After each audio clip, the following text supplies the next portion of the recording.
ప్రార్థన చేసుకొని వాక్యంలోకి వెళ్దాం. మహోన్నతుల దయగల తండ్రి, ప్రేమాస్వరూపిణి యేసు ప్రభువా, మా కన్న తండ్రి, మా బంగారు తండ్రి, మీ పాదాలకు సాష్టాంగపడి స్తోత్రం నిలుచుకుంటున్నాం. ఆది యందు వాక్యం ఉండెను, వాక్యం దేవుని యొద్ద ఉండెను, వాక్యం దేవుడై ఉండెను. మీ పరిశుద్ధ వాక్యాన్ని చెప్పే యోగ్యత అర్హత నాకు లేదు తండ్రి. నేను బలహీనుని తండ్రి, నేను పనికి మాలినవాడిని. దయచేసి నన్ను క్షమించి అర్హత లేకుండా కూర్చున్నాను ప్రభా. నన్ను మన్నించండి ప్రభా. మీ పాదాలకు స్తోత్రం. కృపలో నాకు జ్ఞాపకం చేసుకుని నీచుణ్ణి అయా ముట్టి స్వస్థపరచండి ప్రభా. మీ శక్తితో బలంతో అగ్నియాభిషేకంతో నింపి అయా ప్రభా సిలువ చాటు నన్ను మరుగు చేయండి. 100% మీ ఆత్మకార్యం జరిగించి మీ ప్రజలకి నాకు కావాల్సిన అయా అమూల్యమైన సందేశాన్ని అందిస్తున్నందుకు ముందుగానే సాష్టాంగపడి స్తోత్రం చెల్లించుకుంటూ, ప్రేమాస్వరూపి మినిస్ట్రీస్ యొక్క మహాధినేత అయిన పరిశుద్ధాత్మ తండ్రి మధ్యలోకి రమ్మని ప్రేమపూర్వక శిరస్సు నుంచి ఆహ్వానించుకుంటున్నాం. మీరు మమ్మల్ని నడిపించి మహిం పొందమని నజరేసే పరిశుద్ధమైన నామములో వేడుకుంటున్నాం పరమ తండ్రి, ఆమేన్. వాక్యం చదవటం వేరు, పరిశుద్ధ గ్రంథాన్ని చదవటం వేరు. వాక్యాన్ని చదవటం వేరు, అర్థం చేసుకోవటం వేరు, ధ్యానించడం వేరు. చదవటం వరకు 100కి 90 మంది చదువుతూనే ఉంటారు, కానీ 10 మందే ధ్యానిస్తారు. కాబట్టి చాలా జాగ్రత్తగా అర్థం చేసుకోవాలి పరిశుద్ధ గ్రంథంలో ఉన్న వాక్యాన్ని. చూద్దాం. మార్కు సువార్త 1వ అధ్యాయం 21 నుంచి 27 వచనాలు. పరిశుద్ధ గ్రంథాలు తీసి మార్కు సువార్త 1వ అధ్యాయం 21 నుంచి 27 వచనాలు. అంతటా వారు కఫర్నహూములోనికి వెళ్ళిరి. వెంటనే ఆయన విశ్రాంతి దినమున సమాజ మందిరంలోనికి పోయి బోధించెను. ఆయన శాస్త్రుల వలె గాక అధికారం గలవాని వలె వారికి బోధించెను గనుక వారు ఆయన బోధకు ఆశ్చర్యపడిరి. ఆ సమయమున వారి సమాజ మందిరములో అపవిత్రాత్మ పట్టిన మనుష్యుడొకడుండెను. వాడు, నజరేయుడు వగు యేసు, మాతో నీకేమి? మమ్ము నశింపజేయుటకు వచ్చితివా? నీవెవడువో నాకు తెలియను, నీవు దేవుని పరిశుద్ధుడవు అని కేకలు వేసెను. అందుకు యేసయ్య, ఊరుకుండుము, వానిని విడిచిపొమ్మని దానిని గద్దింపగా ఆ అపవిత్రాత్మ వానిని విలవిలలాడించి పెద్ద కేక వేసి వాణ్ణి విడిచిపోయాను. అందరూ విస్మయం పొంది, ఇదేమిటో, ఇది కొత్త బోధగా ఉన్నదే, ఈయన అధికారముతో అపవిత్రాత్మలకును ఆజ్ఞాపింపగా అవి ఆయనకు లోబడిచున్నవని ఒకరితో ఒకడు చెప్పుకునేది. ఈ సందర్భంలో మనం చూసినట్లయితే అపవిత్రాత్మ పట్టిన మనుష్యుడు ఒకడు ఉన్నాడు. అతనికి యేసయ్య స్వస్థించినట్లు, విడుదలిచ్చినట్లు, ఆ దెయ్యాన్ని అతనిలోంచి శాశ్వతంగా పర్మనెంట్గా వెళ్ళగొట్టినట్లు మనకి ఇక్కడ కనబడుతుంది. అపవిత్రాత్మ పట్టిన మనిషికి ఆ రోజు విడుదలొచ్చింది, అది డెలివరెన్స్ వచ్చింది. జాగ్రత్తగా ఆలోచించండి. అపవిత్రాత్మ పట్టిన మనుష్యుడు అని వాక్యం స్పష్టంగా ఉంది. అపవిత్రాత్మ పట్టిన మనుష్యుడు, అపవిత్రాత్మ పట్టింది ఒక మనిషిని. ఆ మనిషిని పట్టినప్పుడు అది ఏమైనా ఖాళీగా ఉంటుందా? పరిశుద్ధ గ్రంథాన్ని మనం జాగ్రత్తగా చూస్తే ఆదికాండం నుంచి ప్రకటన గ్రంథం వరకు మనం జాగ్రత్తగా గమనిస్తే, వాక్యపు వెలుగులో చూస్తే సాతాను ఎవరు, సాతాను కింద ఎన్ని డిపార్ట్మెంట్లు ఉన్నాయి, ఎన్ని దురాత్మలు ఉన్నాయి, అవి ఏం చేస్తాయి, అపవిత్రాత్మలు ఏం చేస్తాయి, ఒక మనిషిని ఎలా శోధిస్తాయి, లోపలికి వచ్చినప్పుడు ఎంతగా బాధ పెడతాయి, అంత క్లారిటీగా మనకి పరిశుద్ధ గ్రంథంలో దేవుడు రాయించేశారు. ఒక మర్మంగా ఉంచలేదు. దేవునికి స్తోత్రం. ఆయన యథార్థత కలిగిన దేవుడు కాబట్టి ఈ సృష్టి ఎలా జరిగింది, ఈ సృష్టిని దేవుడు ఎలా సృష్టించారు, ఏ రేంజ్ అంటే ఎలా పరిపాలిస్తారు, ఆయన యొక్క నియమాలేంటో, ఈ సృష్టిలో ఏమేమి ఉన్నాయి, సాతాను ఎలా వచ్చాడు, సాతాను కింద ఎన్ని డిపార్ట్మెంట్లు ఉన్నాయి, అవి ఎందుకు వస్తాయి మనిషిలోకి, ఎలా వస్తాయి, ఏం చేస్తే వస్తాయి, ఏం చేస్తే పోతాయి, ఈ మధ్యకాలంలో ఉన్నప్పుడు ఒక మనిషిని అవి ఎలా శోధిస్తాయి, ఎలా విసిగిస్తాయి, ఎలాగా బాధ పెడతాయి, అన్నీ ఉన్నాయండి పరిశుద్ధ గ్రంథంలో. కాబట్టి మనం గనక జాగ్రత్తగా ఎక్కువగా ఈ 4 సువార్తల్లో, పరిశుద్ధ గ్రంథంలో 66 పుస్తకాల్లో ఈ 4 సువార్తల్లో ఎక్కువ మనకి దెయ్యాల గురించి, దురాత్మల గురించి, అపవిత్రాత్మల గురించి కనబడతాయి. మిగతా కూడా కనబడతాయి, కానీ ఇక్కడ ఎక్కువ కనబడతాయండి. అయితే అస్సలు ఎట్టి పరిస్థితుల్లో ఒక దురాత్మకు కానీ ఒక దెయ్యానికి మనిషి దొరికితే అది ఊరుకోదు. బలహీనత పెట్టడము, మానసికంగానో శారీరకంగానో ఆత్మీయంగానో కుటుంబపరంగానో ఏదో ఒక నష్టాన్ని, ఏదో ఒక బాధని, ఏదో ఒక గాయాన్ని చేస్తుంది. అలా చేయకపోతే ఇంకా అది రావటం ఎందుకు, అది చేయటం ఎందుకు? మీరు జాగ్రత్తగా ఆలోచించండి. చూద్దాం ఒకసారి. సౌలు, పాత నిబంధన సౌలు పరిస్థితి ఏం జరిగింది? యెహోవా యొద్ద నుండి దురాత్మ ఒకటి వచ్చి, ఎప్పుడైతే 1 సమూయేలు 16:14 ఒకసారి పరిశుద్ధ గ్రంథం చూడండి ఒకసారి జాగ్రత్తగా, చాలా అర్థం అవుద్ది మీకు. ఇక్కడ అపవిత్రాత్మ పట్టిన మనుష్యుడు ఒకడున్నాడు. మనం ఇక్కడి నుంచి ఒక్కసారి వెనక్కి వెళ్ళి ఒక మనిషికి పట్టినప్పుడు ఏం జరిగిద్దో చూద్దాం. యెహోవా ఆత్మ సౌలును విడిచిపోయి యెహోవా యొద్ద నుండి దురాత్మ ఒకటి వచ్చి అతను వెరిపింపగా. సరే, మనం చూసినట్లయితే ఒకటి గుర్తుపెట్టుకోండి. ఇప్పుడు చదివిన విషయంలో దేవుని యొద్ద నుండి, దేవుని పర్మిషన్తోనే ఒక దురాత్మ కానీ, అపవిత్రాత్మ కానీ, ఒక పిశాచి కానీ, ఏదైనా సరే డిపార్ట్మెంట్లు ఉంటాయి కదా సాతాను కింద. మనం చూసినట్లయితే మనం పోరాడున్నది శరీరులతో కాదు, ప్రధానులతోనూ అధికారులతోనూ ఆకాశ మండల దురాత్మల సమూహముతోనూ లోకనాథులతోనూ. ఇన్ని రకాల డిపార్ట్మెంట్లు ఉన్నాయి, అది వేరే సబ్జెక్టు. కోట్ల సంఖ్యలో ఉన్నాయి, అది మర్చిపోవద్దు. అయితే అన్నీ ఒకటి కాదు. దురాత్మలు ఉన్నాయి, వాటిలో అపవిత్రాత్మలున్నాయి, పిశాచులున్నాయి, ఇంకా రకరకాల ప్రధానులు, లోకనాథులు రకరకాలు ఉన్నాయి. సాతాను కింద ఇవన్నీ ఉంటాయి. సాతానుగాడు ఆ పనికిమాలినోడు హెడ్గా ఉంటాడు. అయితే ఈ యొక్క పాత నిబంధన సౌలును మనం జాగ్రత్తగా చూసినట్లయితే అప్పటి వరకు ఏ బాధ లేకుండా హ్యాపీగా పరిపాలించుకుంటున్న ఈ సౌలు ఎప్పుడైతే దేవునికి విరుద్ధంగా దేవుని దుఃఖపెట్టాడో, బాధపెట్టాడో, గాయపరిచాడో, దేవుని కోపం రగులుకుంది. దురాత్మ సౌలులోకి రావటానికి దేవాది దేవుడే పర్మిషన్ ఇచ్చారు. ఎందుకంటే కొన్నిసార్లు మనం మన పిల్లలకి ఎలా పనిష్మెంట్లు ఇస్తామో, మనం కూడా మారాలని, పరిశుద్ధ జీవితం అలవాటు అవ్వాలని దేవాది దేవుడు మనుషులను కూడా కొన్నిసార్లు తప్పని పరిస్థితిలో దురాత్మలకు అవకాశం ఇస్తారు. అయితే మనం దీన్ని జాగ్రత్తగా గమనించినట్లయితే సౌలుకి ఆ దురాత్మ ఎప్పుడైతే వస్తుందో, పట్టిద్దో, విరపించేస్తుందంట, విసిగించేస్తే ఒక పిచ్చెక్కినోళ్ళలాగా ప్రవర్తించేటట్లు ఆ దురాత్మ చేసేది సౌల్ని. ఇంక తట్టుకునేవాడు కాదు, భరించలేకపోయేవాడు. ఏం చేస్తున్నాడో అతనికి అర్థం కాక అంతగా దురాత్మ విసిగించింది, వేధించింది, శోధించింది సౌల్ని. మనం దీన్ని బట్టి తెలుసుకోవచ్చు, మనకు శత్రువు అయిన సాతాను, వాడి కిందన్న దురాత్మలు కావచ్చు, అపవిత్రాత్మలు కావచ్చు, మనం దొరికితే, మానవుడు దొరికితే అవి మాత్రం ఊరుకోవు. ఖచ్చితంగా శోధిస్తాయి, విసిగిస్తాయి, మానసికంగా, శారీరకంగా బలహీనతలు పెడతాయి, చాలా చాలా చేస్తాయండి. ఒకటి కాదు, రెండు కాదు.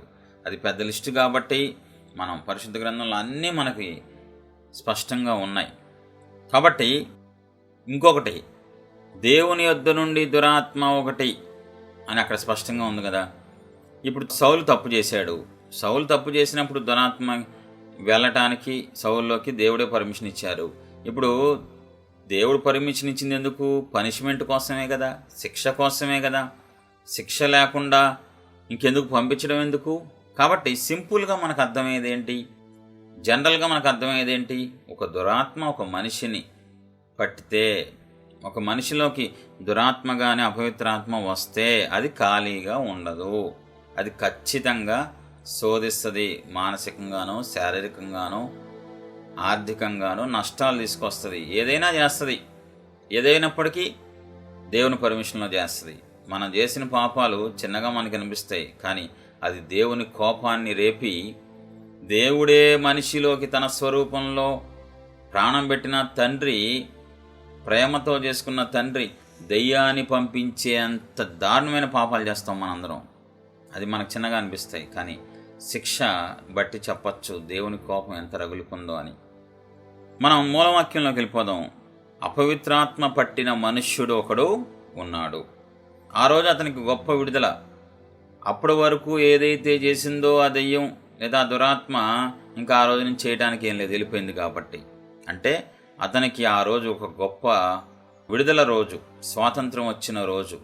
ఎంతకాలం నుంచి భరించాడో ఏంటో మనకు తెలియదు, ఎంతగా శోధించబడ్డాడో తెలియదు. కామన్గా చెప్పచ్చు, కామన్గా ఏంటంటే ఖచ్చితంగా శోధించబడ్డాడు.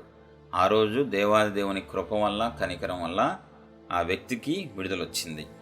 అయితే మనం లోతుగా ఆలోచిస్తే ఎలా వచ్చింది ఈ విడుదల, అసలు ఏం జరిగింది మనం ఆలోచించాలి. మార్కు 1:23 ఆ సమయమున వారి సమాజ మందిరములో అపవిత్రాత్మ పట్టిన మనుష్యుడొకడు ఉన్నాడు. వాడు నజరేయుడగు యేసు, మాతో నీకేం పని, మమ్మల్ని నశింపజేయుటకు వచ్చితివా, నీవెవడవో మాకు తెలియను, నీవు దేవుని పరిశుద్ధుడు అని కేకలు వేసింది. అందుకు యేసయ్య ఊరకుండుము, వానిని విడిచి పొమ్మని దానిని గద్దింపగా ఆ అపవిత్రాత్మ వానిని విలవిల్లాడించి పెద్ద కేక వేసి వాని విడిచిపోయాను. పర్మనెంట్గా ఆ వ్యక్తిలోంచి వెళ్ళిపోయింది. ఏం జరిగింది, ఎలా జరిగింది, అసలు దేవుడు ఇతనికి స్వస్థత ఎలా ఇచ్చారు, విడుదల ఎలా ఇచ్చారు చూద్దాం. మన లోతుగా ఆలోచించాలి. పైపైన అయితే అర్థం కాదు. ఇతను ఏం చేశాడు, ఇతను వచ్చి అడిగాడా, బతిమిలాడా, మోకాలు వేసాడా, అసలు ఎక్కడన్నా మాట్లాడినట్టుందా? ఆ సందర్భంలో అసలు అతని మాట అనేది లేదు, అతని ఊరు లేదు, అతని పేరు లేదు, అతను మాట్లాడినట్టు ఏమీ లేదు. అపవిత్రాత్మ పట్టిన మనుష్యుడు ఒకడు ఉన్నాడు. ఆ రోజు విశ్రాంతి దినమందు ఆ రోజు విడుదల వచ్చేసింది. హ్యాపీగా ఉన్నాడు. మనం ఆలోచిస్తే ఈ 4 సువార్తల్లో యేసయ్య భూమి మీదకి వచ్చినప్పుడు 3.5 సంవత్సరాల్లో చేసిన అద్భుతాలు ఉన్న ఈ 4 సువార్తలు గమనిస్తే, గురుడ్డివాడు గట్టిగా అరుస్తున్నాడు, దావీదు కుమారుడా నన్ను కరుణించండి అయ్యా, ప్లీజ్ అయ్యా, నన్ను దాటిపోవద్దు అని అరుస్తున్నాడు, బతిమలాడుతున్నాడు, వేడుకుంటున్నాడు. కనాను స్త్రీ వెంటబడి మరి అయ్యా అయ్యా అయ్యా మీరు వెళ్ళిపోవద్దు అయ్యా, ప్లీజ్ అయ్యా, అడుక్కునేదాన్ని అయ్యా, పనికి మాలదాన్ని అయ్యా, అయ్యా నా కూతురు బలహీనంగా ఉందయ్యా, వేడుకున్నట్లు కనబడుతుంది. యాయిరు చనిపోయింది, నీ కూతురు వదిలేయి, బోధకుడిని విసిగించ మాకు అన్నా కూడా మీరు రండి అయ్యా అని మీ చేతి పట్టుకుంటాను, మీరు రండి అయ్యా అని బ్రతిమలాడినట్టు కనబడుతుంది. మీరు చూడండి, సందర్భాల్లో బ్రతిమలాడటం, వేడుకోవటం, సాష్టాంగపడిపోవటం ఎక్కువ కనబడుతూ ఉంటాయి ఈ 4 సువార్తల్లో. కానీ ఈరోజు మనం ధ్యానిస్తున్న వాక్యంలో అపవిత్రాత్మ పట్టిన ఈ మనుష్యుడు వేడుకున్నట్లు కానీ సాష్టాంగపడినట్లు కానీ ఏమీ కనబడతలేదు. వేరే వాళ్ళతో వేడుకోమని చెప్పినట్లు కానీ ఏమీ లేదు ఇక్కడ. మరి ఏమీ లేకుండా ఆ రోజు ఎలా ఇచ్చేశారు విడుదల? ఏం జరిగి ఉంటుంది? మనం జాగ్రత్తగా ఆలోచించాలి. ఈ మనుషుడు ఏం చేయలా, మీరు జాగ్రత్తగా గమనించాలి. లోతుగా ఆలోచిస్తే కానీ పరిశుద్ధ గ్రంథం మీకు అర్థం కాదు. ఏమీ చేయకుండా, బ్రతిమలాడకుండా, అడగకుండా, వేడుకోకుండా, వేరే వాళ్ళకు వేడుకోమని చెప్పకుండా ఈ అపవిత్రాత్మ పట్టిన మనుష్యుడికి ఎలా విడుదలొచ్చింది అన్నది ఇంపార్టెంట్. ఒకే ఒక్క పని చేశాడు. చూద్దాం 1:21. అంతటా వారు కపెర్నహూములోనికి వెళ్ళిరి. వెంటనే ఆయన విశ్రాంతి దినమున సమాజ మందిరంలోనికి పోయి బోధించెను.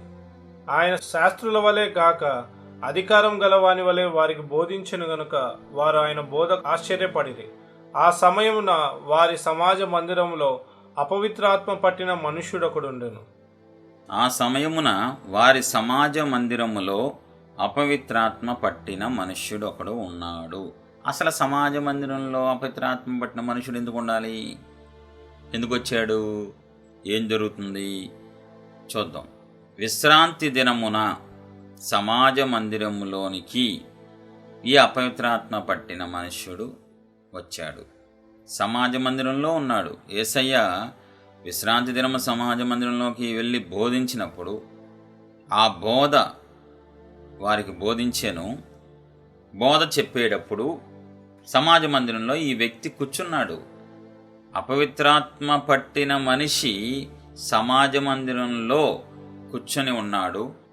అప్పుడు ఇదంతా జరిగింది. ఒకే ఒక్క పని చేశాడు. వేడుకోలేదు, బ్రతిమలాడలేదు, ఏం చేయలే. వచ్చి క్రమం చప్పున విశ్రాంతి దినమందు చక్కగా వచ్చి సమాజ మందిరంలో కూర్చొని ఏం చేస్తున్నాడు? వాక్యం వింటున్నాడు, బోధ వింటున్నాడు. మీకు అర్థమవుతుంది అనుకుంటున్నాను. వినే కొద్దీ, ఇంకా చెప్పే కొద్దీ మీకు అర్థమవుతుంది, ఎక్స్ప్లెనేషన్ ఇచ్చే కొద్దీ. సమాజ మందిరంలో కూర్చున్నాడు. రెండోది బోధ వింటున్నాడు. వేరే ఏమీ చేయలే. వచ్చి కూర్చున్నాడు ఫస్ట్ది. రెండోది బోధ వింటున్నాడు ఆసక్తిగా. ఇప్పుడు ఇలా చదువుకుంటే ఏముంటుంది, ఏం అర్థం కాదు. అయితే ఎటువంటి పరిస్థితుల్లో వచ్చి వింటున్నాడు అన్నది ఇంపార్టెంట్ అండి. వ్యతిరేక పరిస్థితుల్లో వచ్చి వింటున్నాడు. అపవిత్రాత్మ పట్టిన మనుష్యుడు క్రమం చప్పున సమాజ మందిరానికి విశ్రాంతి దినమందు వచ్చి కూర్చొని చక్కగా దేవుని బోధ వింటున్నాడు. అప్పుడు దాకా సేవకులు బోధించేవాళ్ళు, సేవకుల వాక్యం చెప్పేవాళ్ళు. ఆ రోజు యేసయ్య చెప్పారు వాక్యం. కానీ ప్రతిసారి సేవకుల వాక్యం కూడా వచ్చి శ్రద్ధగా వినేవాడు. అపవిత్రాత్మ పట్టినప్పుడు అది ఎందుకు రాణిస్తండి చర్చికి? ఆలోచించండి ఒకసారి. అపవిత్రాత్మ పట్టిందని అక్కడ స్పష్టంగా ఉంది. పరిశుద్ధ గ్రంథం చెప్తుంది, దెయ్యాలు దేవుడి దగ్గర నుంచి దూరం చేస్తాయి, భక్తిలోంచి దూరం చేస్తాయి, భక్తి ఉన్న వాళ్ళని పడగొడతాయి. గర్జించు సింహం వలె ఎవరిని మృంగుదునా అని సాతానుగాడు ఎదురు చూస్తున్నాడు. వాడి పని ఏంటి? దేవుని పిల్లల్ని దేవుడు దూరం చేయటం, భక్తిలోంచి పడగొడతాం. వాటి కింద డిపార్ట్మెంట్ వాళ్ళు కూడా ఆడి చేసిందే చేస్తారు. వాడి ఆర్డర్సే వాళ్ళు పాటిస్తారు. మరి అపవిత్రాత్మ పట్టిన ఈ మనిషి ఏమీ లేనట్టు, ఏ దయ్యం లేనట్టు, ఏ బాధ లేనట్టు వచ్చి సమాజ మందిరంలో ఎలా కూర్చున్నాడు అన్నది మనకి ఇప్పుడు ఇంపార్టెంట్ అండి. అతను ఒక నార్మల్ పర్సన్గా వచ్చేసి విశ్రాంతి దినమందు సమాజ మందిరంలో కూర్చొని చక్కగా ఏమీ లేనట్టు, ఏ దయ్యం పట్టనట్టు వాక్యం శ్రద్ధగా వింటం ఏంటండి? అది మనకు నేర్పిస్తాం కోసమే దేవుడు ఈ వాక్యంలో అది ఇమిడ్చిపెట్టారు. అంటే ఈ వ్యక్తి ఒకప్పుడు పాపం చేసి ఉండొచ్చు, ఒకప్పుడు దేవుని దుఃఖపెట్టి ఉండొచ్చు, ఒకప్పుడు దేవుడు గాయాలు రేపు ఉండొచ్చు. పాపం చేయకుండా ఏ దురాత్మ మన జోలికి రాదు. వస్తే అసలు వచ్చే ఆలోచన వచ్చినా దేవుడు ఎరగదీసేస్తాడు దెయ్యాలని, దురాత్మల్ని. కాబట్టి ఒకప్పుడు ఈ వ్యక్తి పాడైపోయి ఉండొచ్చు, ఒకప్పుడు ఈ వ్యక్తి ఏదేదో చేసి ఉండొచ్చు, దేవుడికి విరుద్ధమైన అది ఏదైనా సరే, విగ్రహాలను అవ్వచ్చు, వ్యభిచారం, లంచాలు, మోసాలు. కానీ అది అంతా మనకు తెలియదు. కానీ పాపం చేశాడు, పాపం చేయకుండా రాదు. కానీ ఇప్పుడు ఆ వ్యక్తి ఏం చేస్తున్నాడు? మారు మనస్సు పొంది నేను ఎట్టి పరిస్థితుల్లో సమాజ మందిరంలోకి వెళ్ళాలి, నేను మందిరానికి వెళ్ళాలి, వాక్యం వినాలి, శ్రద్ధగా వినాలి అని ఒక తీర్మానం చేసుకున్నాడు. మనం నేటి క్రైస్తవ్యాన్ని చూస్తే చాలామంది క్రమంగా చర్చికి వెళ్ళరు, ఆరాధనలో క్రమంగా పాల్గొరు, ఉద్యోగాలని అదని ఇదని వంకలు పెడతారు. ఈ గ్రూప్ పక్కన పెట్టేస్తే మిగతా వాళ్ళు శ్రద్ధగానే వస్తారు. ఆదివారం అవ్వచ్చు, మిగతా రోజులు అవ్వచ్చు, ఆరాధనకి లేదంటే మందిరానికి, అదే ఇప్పుడు చర్చిలు కదా. అయితే ఇక్కడ నేను చెప్పదలుచుకుంది ఏంటంటే, ఈ వ్యక్తి ద్వారా దేవుడు మనకు నేర్పించేది ఏంటంటే, వచ్చిన వాళ్ళు కూర్చుంటారా అంటే చర్చిలో వాక్యం చెప్తూ ఉంటే బయటికి వెళ్ళి కూర్చుంటారు. వాక్యం సమయంలో కొంతమంది ఏమో వాక్యం అయిపోయిన తర్వాత వస్తారు, చివరిలో వస్తారు. బల్లారాధనకు వచ్చే గొప్ప గొప్ప వీరులు నాకు ఎంతోమంది తెలుసు. బల్లారాధన తీసుకుంటానికి వచ్చే గొప్ప గొప్ప వ్యక్తులు నాకు బాగా తెలుసు. వాక్యం వినేటప్పుడు రారు, వాక్యం సందర్భంలో లేదంటే వాక్యం చెప్పే సమయంలో కూర్చోరు. అదో గ్రూపు. ఆ గ్రూపును కూడా పక్కన పెడితే ఒకటేమో చర్చికే వెళ్ళని గ్రూపు, సహవాసమే లేని గ్రూపు, క్రైస్తవులని చెప్పుకుంటూ ఈ గ్రూప్ పక్కన పెట్టి, రెండో గ్రూపు వాక్యం అయిపోయిన తర్వాత వెళ్ళటం, చివరిలో ఆశీర్వాదం టైంలో వెళ్ళటం, బ్లెస్సింగ్ టైంలో కూర్చోవటం, ఇదంతా ఒక గ్రూపు. ఈ రెండు గ్రూపులు పక్కన పెడితే ఇంకో గ్రూప్ ఉంటుంది. వీళ్ళు ఏం చేస్తారు? వాక్యం టైంలో ముందే వచ్చేస్తారు, ఆరాధన స్టార్టింగ్ టైంలోంచే వస్తారు చర్చిలకి. కానీ వాక్యం టైంలో వెళ్ళి బయట కూర్చుంటారు. వాక్యం టైంలో చర్చి బయటికి వెళ్ళిపోతారు, రోడ్ల మీద తిరగటమో, షాప్కి వెళ్ళటమో, తినటమో, తాగటమో, డ్రింక్స్ ఏమన్నా ఇవన్నీ చేస్తూ ఉంటారు. మొత్తం ఆరాధన అయిపోద్ది, ఆమెను అంటారు. ఇంటికి వెళ్ళిపోయిన తర్వాత అలా ఆవిడ అడిగిద్ది, ఏమండి అదేంటి వాక్యం సమయంలో బయటికి వెళ్ళిపోయారంటే, అది నాకు అర్థం కాదే, వాక్యం ఏంటో బాబు, అదంతా ఏంటేంటో చెప్తూ ఉంటారు. ఏంటంటో చెప్పడానికి అదేమన్నా తమిళా లేకపోతే అదేమన్నా కన్నడానా? నీకు ఎక్స్ట్రాలు ఎక్కువైనాయి అంతే. వాక్యం అర్థం అవ్వకుండా నువ్వు వాక్యం వినకుండా పరలోకం వెళ్ళిపోదామనా? వాక్యం వినకుండా ఈరోజు క్రైస్తవులు బయట తిరగటం, ఏదేదో చేయటం, ఏదేదో చెందటం, ఇలాంటి గ్రూపు ఎక్కువ ఉందండి ఈరోజు క్రైస్తవ్యంలో. కానీ ఈ మనుషుడిని చూడండి ఒకసారి. అపవిత్రాత్మ పట్టి కూడా దేవుని బోధ లేదా అక్కడ సేవకుల బోధ ప్రతి విశ్రాంతి దినమందు ప్రతిసారి వాక్యం వినటానికి శ్రద్ధ చూపించి బోధ వినటానికి ఎంతో ఆసక్తి చూపించినట్లు కనబడుతుంది. ఆ సమయంలో అక్కడ ఉండాల్సిన అవసరం ఏముంది? ఈ రోజుల్లో చర్చిలోంచి బయటికి వెళ్ళి ఆ సమయంలో ఏదో తిరిగినట్లు ఈ అపవిత్రాత్మ పట్టిన వ్యక్తి కూడా వాక్యం చెప్పే సందర్భంలో, బోధ చెప్పే సందర్భంలో బయటికి వెళ్ళి ఉండొచ్చు కదా, సమాజ మందిరం బయట తిరగచ్చు కదా, మొత్తం అయిపోయిన చివరిలో పలహారానికో భోజనాలకో రావచ్చు కదా. మళ్ళీ ఒకసారి చూద్దాం మార్కు సువార్త ఎక్కడున్నాడు, ఈ వ్యక్తి ఎక్కడున్నాడో చూద్దాం. మార్కు 1:22. ఆయన శాస్త్రుల వలె గాక అధికారం గల వాని వలె వారికి బోధించెను గనుక వారు ఆయన బోధకు ఆశ్చర్యపడిరి. ఆ సమయమున వారి సమాజ మందిరములో అపవిత్రాత్మ పట్టిన మనుష్యుడొకడున్నాడు. ఇక్కడ బోధ తర్వాతే ఆ మాట రాశారు, మనం దాన్ని గమనించాలి. వారికి బోధించాను, వారికి బోధిస్తున్నారు. ఆ సమయమున మాట మనం పట్టుకోవాలి. బోధించే సమయంలో, భోజనాలు పెట్టే సమయంలో, బల్లారాధన ఇచ్చే సమయంలో వచ్చే వాళ్ళు ఎలా ఉంటారో, ఇతను స్పష్టంగా బోధ వినటానికి, అక్కడ బోధ జరిగే సమయంలో ఆ వ్యక్తి అలా చక్కగా కూర్చుని ఉన్నాడంట. ఎంత ఆసక్తి లేకపోతే, ఒక పక్క దురాత్మ ఉంది, అది విసిగిస్తుంది, అది శోధిస్తుంది, అందులోనూ దేవుని వాక్యం అసలే విన్నవదో, దానికి అసలు ఇష్టం ఉండదు. దేవుని మహింపరచడం అన్నా, దేవుళ్ళు ఎదగడం అంటే చిరాకు దెయ్యాలకి, దురాత్మలకి. అంత శత్రువుని పెట్టుకొని కూడా ఎట్టి పరిస్థితుల్లో వంకలు పెట్టకుండా వచ్చి శ్రద్ధగా వింటున్నాడండి వాక్యం. దేవుడు ముగ్ధుడైపోయారంతే. ఇంకా దేవుడికి ఈరోజు ఈ వ్యక్తికి విడుదల ఇచ్చేయాలని డిసైడ్ అయిపోయారు. అలా డిసైడ్ అవ్వడానికి గల కారణం అక్కడ ఎదురుగుండా కూర్చున్నాడు. అలా కూర్చుంటాని అంటే ఆసక్తిగా వచ్చి కూర్చోవటం వల్ల దేవుని కనుదృష్టి ఆ వ్యక్తి మీద పడిపోయిందండి. ఒకటి, సమాజ మందిరం వచ్చాడు. 2, వాక్యం బోధించే సమయంలో, వాక్యం చెప్పే సమయంలో శ్రద్ధగా కూర్చున్నాడు, ఆసక్తిగా కూర్చొని వాక్యాన్ని వింటున్నాడు. ఆ సమయమున ఆ మనిషికి విడుదలిచ్చేశారు. చాలా ప్రాముఖ్యమైన విషయం. దేవుడి సన్నిధికి రావటం ఎంత ప్రాముఖ్యమో, దేవుడి సన్నిధిలో, ఆరాధనలో, చర్చెస్లో వాక్యం వినేటప్పుడు శ్రద్ధగా వాక్యం విని దాన్ని పాటించడం ఇంకా ప్రాముఖ్యం అండి. ఈరోజు దేవుని పిల్లలని చెప్పుకుంటూ, క్రైస్తవులని చెప్పుకుంటూ దేవుని వాక్యానికి ఎక్కువ మంది ప్రాధాన్యత ఇవ్వరండి. దేవుని వాక్యం చదవరు, దాన్ని ధ్యానించరు, పట్టించుకోరు, చర్చిల్లో కూర్చుని వాక్యాన్ని వినరు. ఇలా అయితే చాలా కష్టం అండి. ఆత్మీయ జీవితం ఎదగటం అసాధ్యం, అసంభవం. నేను ప్రార్థన చేసుకుంటాను, నేను ఉపవాసాలు ఉంటాను, మంచిదే, కాదంటలేదు. వాటితో పాటు ప్రాముఖ్యమైన విషయం వాక్యం వినాలి, వాక్యాన్ని శ్రద్ధగా వినాలి. దేవుడు మనతో మాట్లాడతారు, నా జీవితాన్ని సరిచేస్తారు, బాగు చేస్తారని గొప్ప విశ్వాసంతో, నమ్మకంతో ప్రతి ఒక్కరూ వాక్యాన్ని వినాలి. సరే ఆలోచించండి. అపవిత్రాత్మ పట్టిన మనిషి ఏమో చర్చిలో కూర్చుని వాక్యం వింటున్నాడు. మేము మామూలుగా ఉన్నాం చెప్పుకునే వ్యక్తులు, మేము బాగున్నాం, మాకు స్వస్థతలు విడుదల వచ్చేసినాయి, హ్యాపీగా ఉన్నాం అన్న వ్యక్తులేమో చర్చి బయట రోడ్ల వెంబడి తిరుగుతున్నారు. అపవిత్రాత్మ పట్టిన మనిషి ఏమో చక్కగా వాక్యం వింటున్నాడు, కూర్చొని శ్రద్ధగా బోధ వింటున్నాడు అక్కడ కూర్చొని.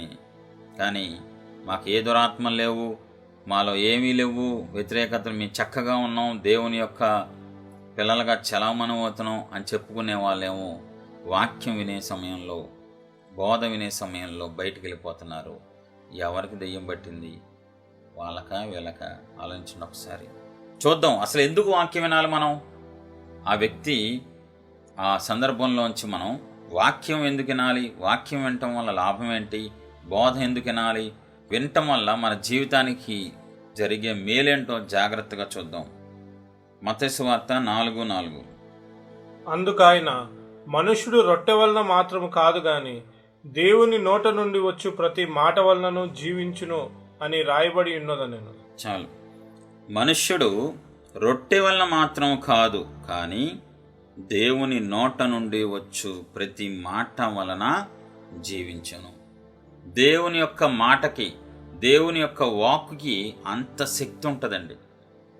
దేవుని యొక్క మాటకి, దేవుని యొక్క వాక్కుకి అంత శక్తి ఉంటుంది. మనుష్యుడు రొట్టె వలన మాత్రం కాదు కానీ దేవుని నోట నుండి వచ్చు ప్రతి మాట వలన జీవించును. దేవుని యొక్క మాట మనిషిని బ్రతికింపజేస్తుంది, మనుషుల్ని గొప్పగా జీవింపజేస్తుంది. కాబట్టి చాలా ప్రాముఖ్యమైన విషయం. మన క్రైస్తవ్యానికి, దేవుని పిల్లలమైన మనకి దేవుని వాక్యం చాలా ఇంపార్టెంట్ అండి. ఎంత ఇంపార్టెంట్ అంటే అది మనల్ని బ్రతికించేస్తుంది, ఆ వాక్యం మనల్ని జీవింపజేస్తుంది. కాబట్టి చాలా విలువైన విషయం అది. సరే చూద్దాం, యోహాను సువార్త 1వ అధ్యాయం 1-4 ఆదియందు వాక్యం ఉండెను, వాక్యము దేవుని యొద్ద ఉండెను, వాక్యము దేవుడై ఉండెను. ఆయన ఆదియందు దేవుని యొద్ద ఉండెను, సమస్తమును ఆయన మూలంగా కలిగెను. కలిగి ఉన్న దేదియు ఆయన లేకుండా కలగలేదు. ఆయనలో జీవం ఉండెను, ఆ జీవము మనుష్యులకు వెలుగై ఉండెను. ఇక్కడ మనం చూసినట్లయితే ఆదియందు వాక్యం ఉండెను, వాక్యము దేవుని యొద్ద ఉండెను, వాక్యము దేవుడై ఉండెను. కాబట్టి వాక్యము అంటే దేవుడు, దేవుడు అంటే వాక్యము. అంత పవర్ఫుల్, మహిమగల దేవుడు ఆయన. కాబట్టి ఆ వాక్యం మనల్ని ఎంతగానో బాగు చేస్తుంది, ఆ వాక్యం మనల్ని సరిచేస్తుంది, ఆ వాక్యం మనల్ని బలపరుస్తుంది, ఆ వాక్యం మనల్ని అన్ని రకాలుగా ఆశీర్వాదంలోకి నడిపిస్తుందండి. కాబట్టి వాక్యం వినటం, వాక్యాన్ని అనుసరించడం చాలా ప్రాముఖ్యమైన విషయం. వాక్యానుసారంగా జీవించాలంటే ముందు వాక్యం తెలియాలి కదా. కాబట్టి ఖచ్చితంగా మనం బోధ వినాలి కదా. పరిశుద్ధ గ్రంథం చదువుతున్నాం, ఓకే, దాంతోపాటు అభిషేకం ఉన్న సేవకుల్ని దేవుడు ఏర్పాటు చేశారు, నాయకుల్ని ఏర్పాటు చేశారు, ప్రవక్తల్ని, బోధకుల్ని, ఆ బైబిల్లో ఉన్న ఆ వచనంలో ఉన్న అర్థాన్ని చెప్పడానికి భూమి మీద ఎంతోమంది సేవకుల్ని సంఘానికి ఇచ్చారు దేవుడు, తన ప్రజల కోసం, తన ప్రజల క్షేమం కోసం. కాబట్టి దేవుడు ఏర్పాటు చేసింది ఎవరి కోసం? మన కోసమే. మరి అది గుర్తించుకొని ఆ బోధ వినటానికి, సంఘాల్లో అవ్వచ్చు లేదా బయట అవ్వచ్చు, వాక్యం వినటానికి ఎక్కువ మనం ప్రాధాన్యత చూపించాలి. ఆ వాక్యం ఏం చేస్తుంది? మన జీవితాలని కట్టిద్ది, మన జీవితాలని బాగు చేస్తుంది. ఆ వాక్యం ఏం చేస్తుంది? మన జీవితాలకు స్వస్థత, విడుదల తీసుకొస్తుంది. చూద్దాం, హెబ్రీయులకు రాసిన పత్రిక 4వ అధ్యాయం 12వ వచనం.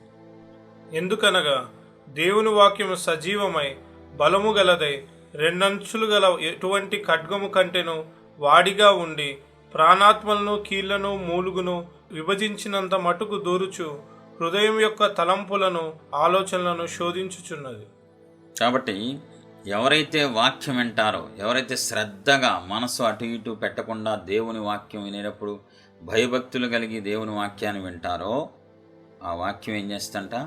రెండంచుల ఖడ్గము కంటెను వాడిగా ఉండి ప్రాణాత్మలను, కీళ్లను, మూలుగులను విభజించునంత మట్టుకు దూరుచు హృదయం యొక్క తలంపులను, ఆలోచనలను శోధించి మనం ఎలా ఉన్నామో, మన స్థితి ఎలా ఉందో పూర్తిగా మనకు బయలుపరుస్తుంది. మనం డాక్టర్ దగ్గరికి వెళ్ళి టెస్ట్ చేయించుకుంటాం, స్కానింగ్ చేయించుకుంటాం, బ్లడ్ టెస్టులు, ఆ టెస్టులు చేయించుకుంటాం. ఎందుకని? మన బాడీ ఎలా ఉంది, మన శరీరం ఎలా ఉంది, ఏ లోపాలు ఉన్నాయి, ఏం జరుగుతుంది, ఆరోగ్యం పాడవడానికి గల కారణం ఏంటి. సేమ్ అలాగే ఈ వాక్యం ఏం చేస్తంటే మనం జీవితంలో ఎలా ఉన్నాం, నీతిగా ఉన్నామా, అవినీతిగా ఉన్నామా, యథార్థంగా ఉన్నామా, వేషధారణగా ఉన్నామా, పరిశుద్ధంగా ఉన్నామా, పాపిగా ఉన్నామా, అది తెలియజేసేది ఏంటిది? వాక్యం. ఒకవేళ ఈ పరిశుద్ధ గ్రంథమే గనక ఈ భూమి మీద లేకపోతే ఆ ఊహే భయంకరం. ఎందుకంటే ఇంకా ఎవడు ఏం చేసినా కరెక్టే, ఎవరు ఏం చేసినా కరెక్టే అంటారు. నేను చేసిన కరెక్టే, తప్పేంటి అంటారు. అంటే కరెక్ట్ ఏంటో తెలియకపోతే తప్పుని తప్పు అని చూపించలేము మనం. ఇంకా స్ట్రైట్ లైన్ గనక లేకపోతే, పక్కనున్న లైను వంకరగా ఉంది, ఒక స్ట్రైట్గా ఒక గీత అనేది లేకపోతే పక్కనున్నది వంకరగా ఉందని చెప్పలేము. కాబట్టి పరిశుద్ధ గ్రంథం, పరిశుద్ధ వాక్యం మనకి దొరకకపోతే, మనకి లేకపోతే మనం ఏం చేస్తున్నామో, ఎలా చేస్తున్నామో, తప్పు చేస్తున్నామా, ఒప్పు చేస్తున్నామా, మంచి చేస్తున్నామా, చెడు చేస్తున్నామా తెలియటం అసాధ్యం అండి. కేవలం వాక్యాన్ని ఎదురుగుండా పెట్టుకొని, పరిశుద్ధ గ్రంథాన్ని ఎదురుగుండా పెట్టుకొని మనం చెక్ చేసుకోవాల్సిందే తప్ప ఇంకా వేరే ఆల్టర్నేటివ్ లేదు, రెండో మార్గం లేదు. రోజు మనం అద్దంలో మన మొహాన్ని చూసుకుంటాం. అద్దం అనేది లేకపోతే మన మొహం మీద ఎన్ని మచ్చలున్నాయి, ఎన్ని ముడతలున్నాయి, ఎంత డస్ట్ ఉందో మనకు తెలియదు. అద్దం ఖచ్చితంగా ఎలా కావాలో మానవ జీవితానికి వాక్యం కూడా క్రైస్తవ జీవితానికి కావాలి. ఆ వాక్యం అనే అద్దంలోనే మనలో ఉన్న లోపాలు కనబడతాయి. ఆ వాక్యం అనే అద్దంలోనే మనలో ఉన్న తప్పులు కనబడతాయి, మన సరి చేసుకోవాల్సినవి కనబడతాయి, మన జీవితాలు ఎందుకు నాశనం అయ్యో కూడా కనబడతాయి. ఇప్పుడు బోధకులు, దేవుని చేత ఏర్పాటు చేయబడిన బోధకులు చెప్తున్నప్పుడు అవి వింటున్న మీ హృదయాలు మండుతాయి, వింటున్న మీ హృదయాల్లో కదలిక వస్తుంది, తప్పేంటో తెలుస్తుంది, మీరు ఎలా ఉన్నారో, ఎలా ఉండకూడదు, ఎలాగా నివసిస్తున్నారో, ఏ తప్పులు చేస్తున్నారో అంత క్లారిటీ వచ్చేస్తుంది.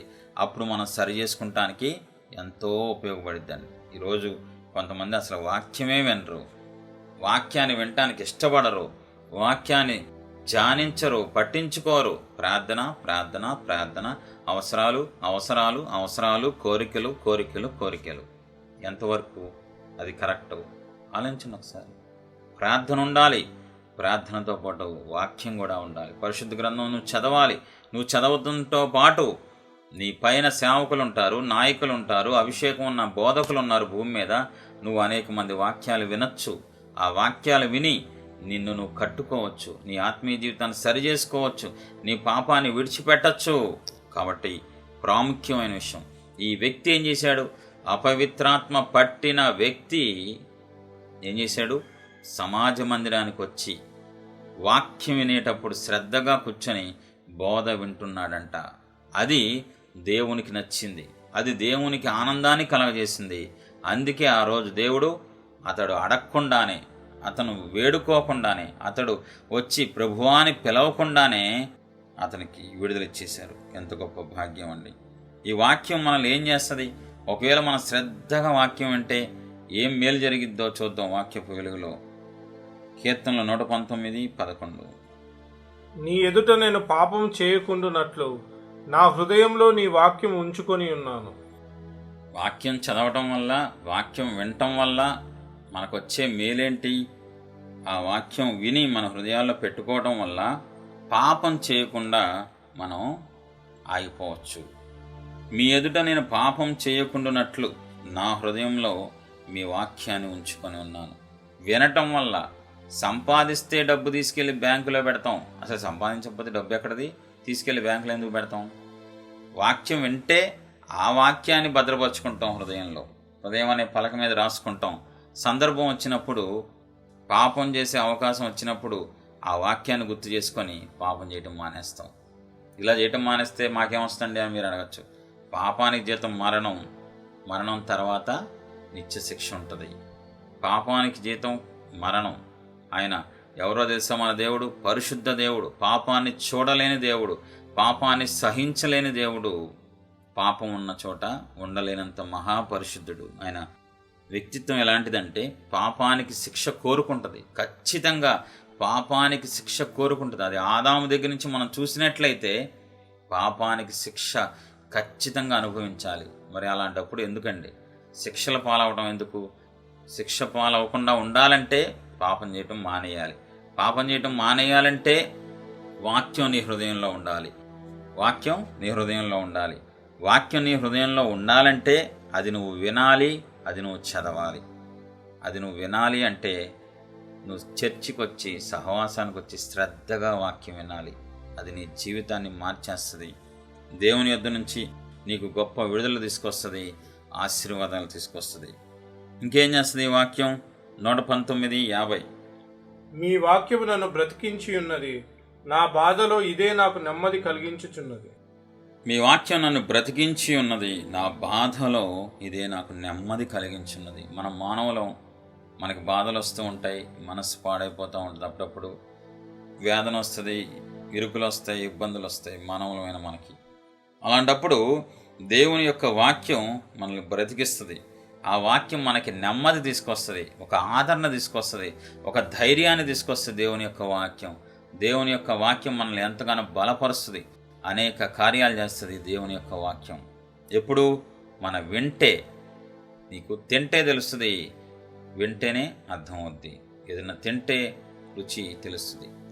యాపిల్ గురించి వింటే అర్థం కాదు, యాపిల్ టేస్ట్ తెలియాలంటే నువ్వు తినాలి. వాక్యం నువ్వు విన్నప్పుడు నీ హృదయంలో భద్రపరుచుకుంటావు. అది ఏం చేస్తుంది? ఆదరణ తీసుకొస్తుంది. నీ బలహీన సమయంలో బలం తీసుకొస్తుంది. నువ్వు ఒంటరిగా ఉన్నప్పుడు తోడుగా ఉన్నాన్ని ధైర్యం తీసుకొస్తుంది. ఇంకా అనేకమైనవి చేస్తాయి వాక్యం చాలా పవర్ఫుల్ అండి. వాక్యాన్ని మనం శ్రద్ధగా వినాలి, వాక్యానికి ఎక్కువ ప్రాధాన్యత ఇవ్వాలి. వాక్యం వినటానికి మనం ఏదైనా చేయాలి.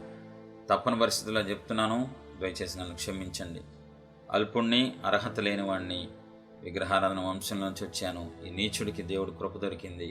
ఈరోజు ఒక మంచి ప్రసంగికుడిగా సమాజంలో పేరు వచ్చింది. అయినప్పటికీ నేను ప్రతిరోజు వేరే వాళ్ళ వాక్యం వినటానికి, అభిషేకం ఉన్న గొప్ప గొప్ప సేవకుల వాక్యం వినటానికి ఎంతో ఆసక్తి చూపిస్తాను.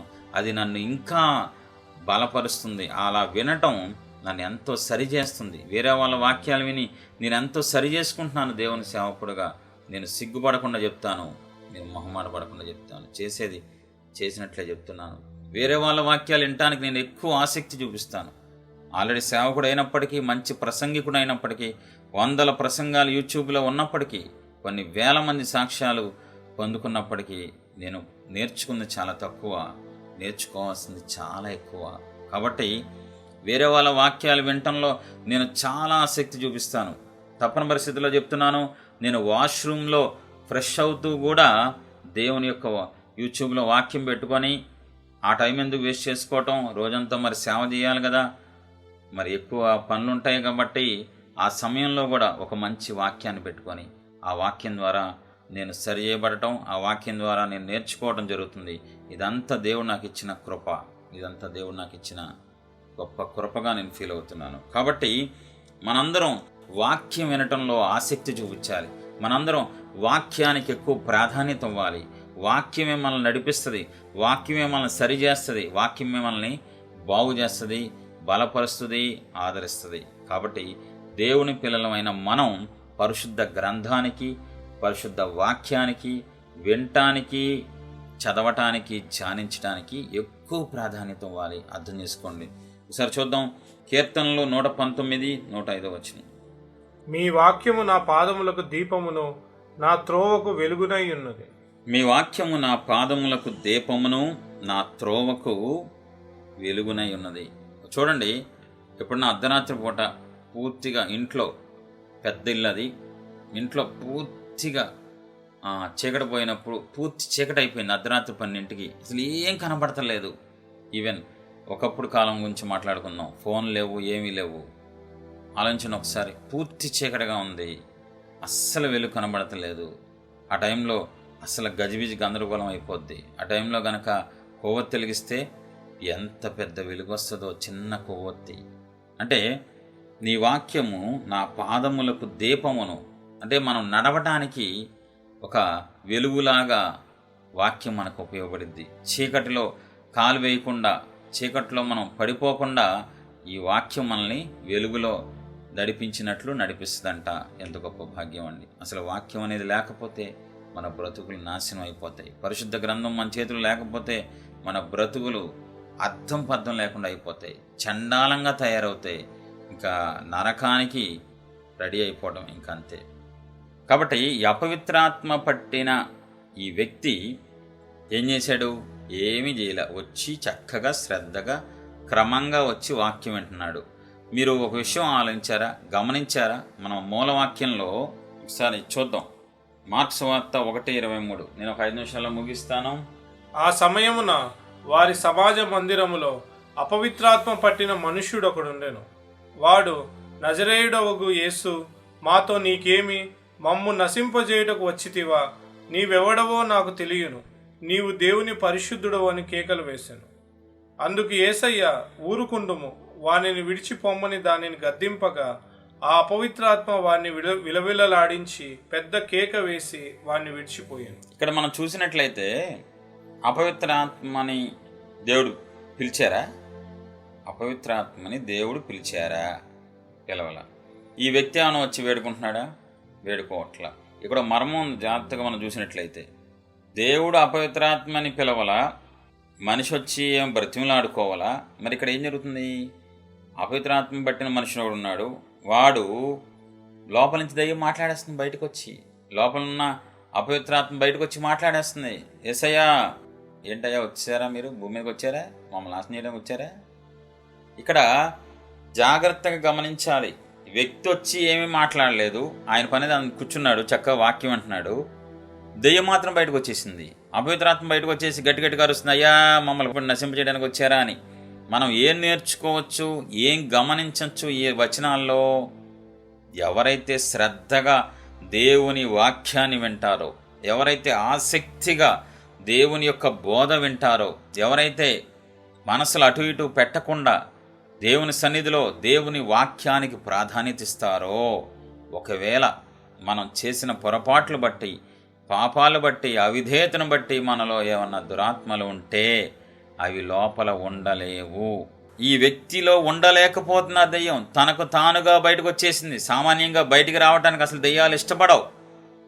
దెయ్యాలు ఎట్టి పరిస్థితుల్లో, దేవుని సేవకుడిగా నాకు కొంచెం అనుభవం ఉంది కాబట్టి, ఎట్టి పరిస్థితుల్లో దెయ్యం బయటికి రావడానికి, వెళ్ళిపోవడానికి ఇష్టపడదు.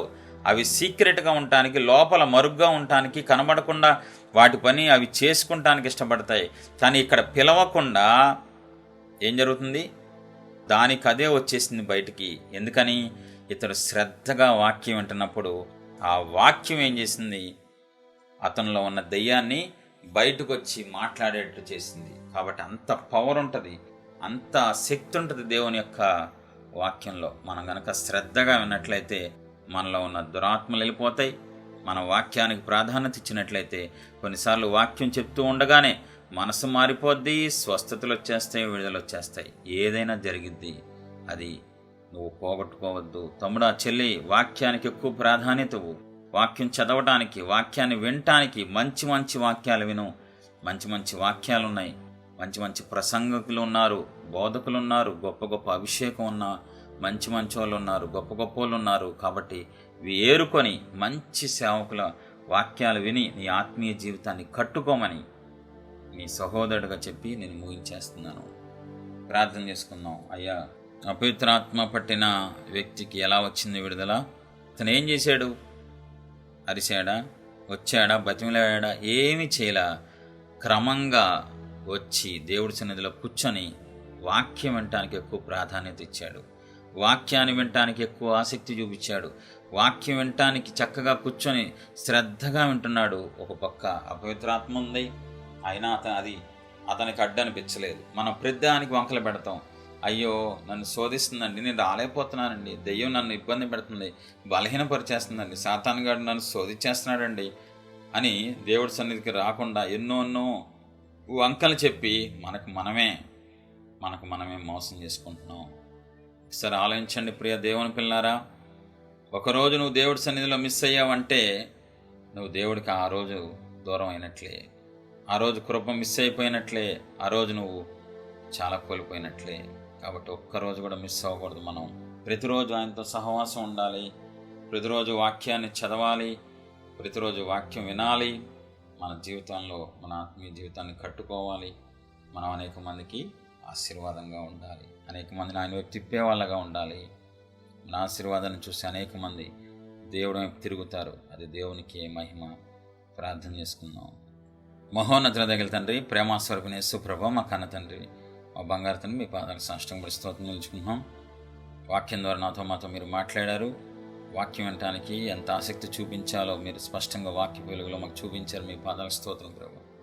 మేము ఈ రోజు నుంచి వాక్యం వినటానికి, వాక్యం చదవడానికి ఎక్కువ ప్రాధాన్యత ఇచ్చే మనసు మాకు దయచేయమని మా అందరినీ మీ గాయపడిన స్థలాలకు అప్పగించుకుంటూ నదనేసే పరిశుద్ధమైన నామములో వేడుకుంటున్నాం పరమ తండ్రి. ఆమేన్. God bless you. మీరు ఆత్మీయ జీవితంలో ఎదగాలనుకున్నా, పాపాలు ఎలా ఒప్పుకోవాలో తెలుసుకోవాలనుకున్నా, ఆత్మీయ సందేహాలు మీకు ఉన్నా, మీ జీవితంలో దేవుని చిత్తం తెలుసుకోవాలనుకున్నా, దయచేసి ఈ వీడియో క్రింద కామెంట్ ద్వారా కానీ ఈమెయిల్ ద్వారా కానీ తెలియజేయగలరు. మా ఈమెయిల్ ఐడి premaswarupiministries@gmail.com. ప్రేమాస్వరూపి మినిస్ట్రీస్లో ప్రతిరోజు ఉదయం 5:30 నుండి 6:30 వరకు జరిగే స్తుతి ఆరాధనలో పాల్గొని దేవుడు ఇచ్చే విడుదల, దీవెన, ఆశీర్వాదం పొందుకోండి. దయచేసి ప్రతి ఒక్కరూ జాగ్రత్తగా వినండి. కామెంట్లో కానీ ఈమెయిల్లో కానీ మీ సెల్ నంబర్ పెట్టడం మర్చిపోవద్దు, మీ ఫోన్ నంబర్ పెట్టడం మర్చిపోవద్దు. మేము ప్రార్థన చేసి దేవుని చిత్తంలో ఉన్న ప్రతి ఒక్కరికి ఖచ్చితంగా మేమే ఫోన్ చేస్తాము. అనేక మందికి ఈ వీడియో షేర్ చేసి దేవుడిచ్చే ఆశీర్వాదం పొందుకోండి. మీకు ఆత్మీయ స్తుతులు, ఆత్మీయ పాటలు, ఆత్మీయ సందేశాలు, ఆత్మీయ సత్యాలు కావాలనుకుంటే మా ఛానల్ని సబ్స్క్రైబ్ చేయండి. మా ఛానల్ నోటిఫికేషన్స్ కొరకు బెల్ని క్లిక్ చేయండి. దేవుడు మిమ్మల్ని దీవించి ఆశీర్వదించునుగాక. ఆమెన్.